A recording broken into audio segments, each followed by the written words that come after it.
For President Trump right now, the answer to all these questions is no. For Israeli Prime Minister Benjamin Netanyahu, who says he's dreamed of this for 40 years, it could be yes on all counts. So Piers Morgan just exposed the core contradiction in Trump's Iran war.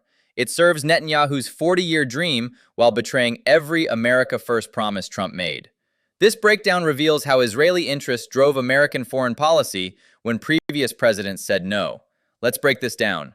It's therefore perfectly reasonable to believe that Israel led the US into this war in Iran, not least because Marco Rubio said it and Antony Blinken said Netanyahu tried the same strategy with the two previous presidents. Netanyahu's been running this playbook for 15 years. He tried pushing Obama into bombing Iran in 2012, then pressured Biden in 2021 with the same "we're going anyway" ultimatum. The difference? Trump's evangelical base and pro-Israel donors gave Netanyahu the leverage he never had before. But it doesn't answer the question of why President Trump went along with it and why now. The answer could simply be oil, as it's often been before. 20% of global oil flows through the Strait of Hormuz. That's 18 million barrels daily. Gas prices jumped 40% since the war started, costing American families an extra $1,000 annually. Same playbook as Iraq: sell war through oil security, deliver corporate profits. As it stands, Iran has only tightened its grip on the Strait of Hormuz. It's now exporting more of its own oil than before the war began, while making it more expensive for everybody else. And if the US always planned to take control, to conquer the strait and leave Israel to police it, why did nobody say that? The numbers are staggering. Iran now controls 30% more shipping lanes than before the war, while Americans pay 60 cents more per gallon. If controlling the strait was the goal, this war achieved the exact opposite while enriching Iranian oil exports by $40 billion. It's impossible to disconnect it from the bigger picture about his final term, the defense of MAGA's legacy and the battle for its future. The so-called MAGA war was red hot long before the Iran war began. Trump will be well aware that one side is extremely skeptical about Israel because it's a direct threat to a very literal interpretation of America First. Fix this country before sending bombs to fix everybody else's. This exposes the fatal split in MAGA. The Tucker Carlson wing that wanted zero foreign wars just watched Trump choose Lindsey Graham's neocon faction.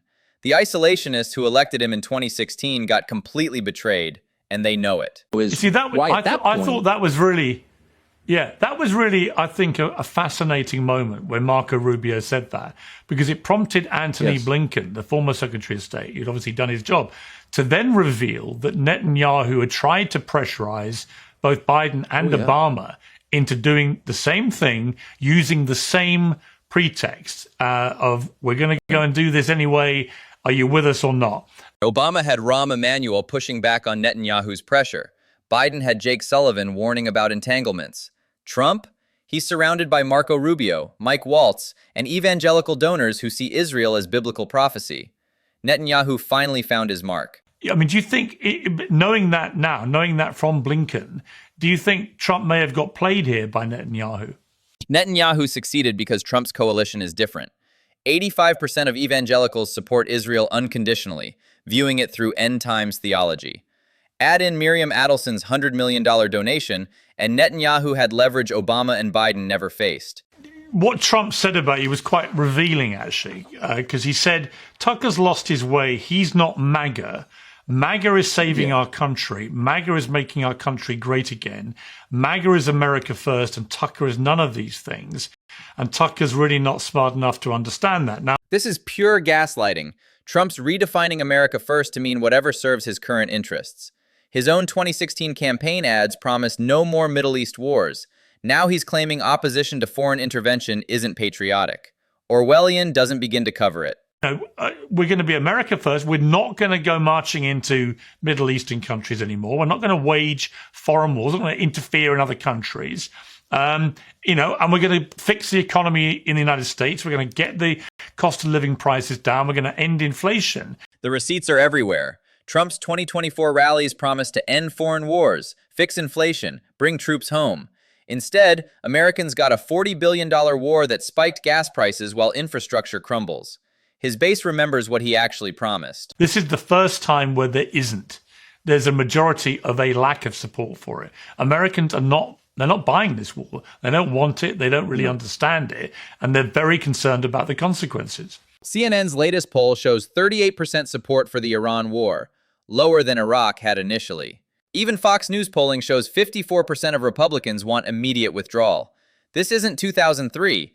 Americans learned from 20 years of failed interventions. There were already a lot of reports that it was likely the Republicans would lose control of the House. Now I'm reading more reports that it may be that they even lose the Senate, which would render Trump, notwithstanding all his kind of mystical powers to avoid the normal norms of politics in America, if you don't have control of the House and the Senate, you are a lame duck president, period, end. History's brutal here. Bush lost 6 Senate seats and 30 House seats in 2006 over Iraq. Johnson didn't even run in 1968 after Vietnam destroyed his presidency. Unpopular wars kill political careers, and Republicans are already panicking about November. So it's the same attack line, essentially, about the anti-Semitism, which is if you or I or Megyn Kelly, whoever it may be, dares to platform anybody who is critical of Israel. The anti-Semitism smear has become their only defense against legitimate criticism. When you can't defend bombing Iranian civilians or trillion-dollar wars, just call critics anti-Semitic. It's intellectually bankrupt and everyone sees through it now. I reserve the right as a journalist to criticize any government, and I particularly reserve the right to criticize the Israeli government, given what it's been doing in the last few years, as any decent journalist should, not least because... This is Journalism 101, holding power accountable regardless of which government we're discussing. The moment we stop questioning military actions because of the country involved, we've abandoned our basic democratic responsibility. Press freedom isn't conditional on geography. And if you start branding everybody that's critical of this current very hardline Israeli government, with people like Smotrich and Ben-Gvir, who have extremely hardline views, if you criticize a government and you get branded anti-Semitic for criticizing the government for policies that many people think are wrong, then what you're doing, you're allowing the genuine anti-Semites, the genuine Nazi sympathizers, to just ride under the radar. Exactly right. When everything becomes anti-Semitism, nothing is anti-Semitism. Real Jewish communities face actual threats, while these accusations get thrown around for political points. It's the boy who cried wolf, and it's making genuine anti-Semites invisible. Well, also, he should meditate on the fact that to a lot of outrage from people on the pro-Palestinian side, when I was very vociferous in my belief when the war on Hamas started, that Israel didn't just have a right to defend itself, it had a fundamental duty to defend itself after what was an appalling terrorist attack, with 1,200 people killed and nearly 7,000 wounded and 250 kidnapped, including a baby and Holocaust survivors and so on. The record speaks for itself. Defending Israel's right to respond to October 7th while questioning government overreach isn't anti-Semitic, it's balanced journalism. These smears collapse when confronted with actual facts about consistent, principled coverage. I think there's been so much crap talked about anti-Semitism, weaponizing it as a way to censor people, to threaten, to bully people, led by people like Ben Shapiro, who've exposed themselves just as shameless little hypocrites and propagandists, actually, for a government which is thoroughly worthy through its actions of being scrutinized properly and criticized properly. Shapiro's hypocrisy is staggering. He built his brand on facts don't care about feelings and free speech absolutism, then turns into a censorship advocate the moment Israel gets criticized. The mask slipped completely. He's a propagandist, not a journalist. Because otherwise, what's the point of democracy if you can't criticize a government? It's absurd. And the idea that you extrapolate that to mean, well, if you criticize a government, then you must hate the country and hate the people is ridiculous and actually offensive. And on that, I just think on that fundamental point, you and I could not be more rock solid. This conversation represents something bigger.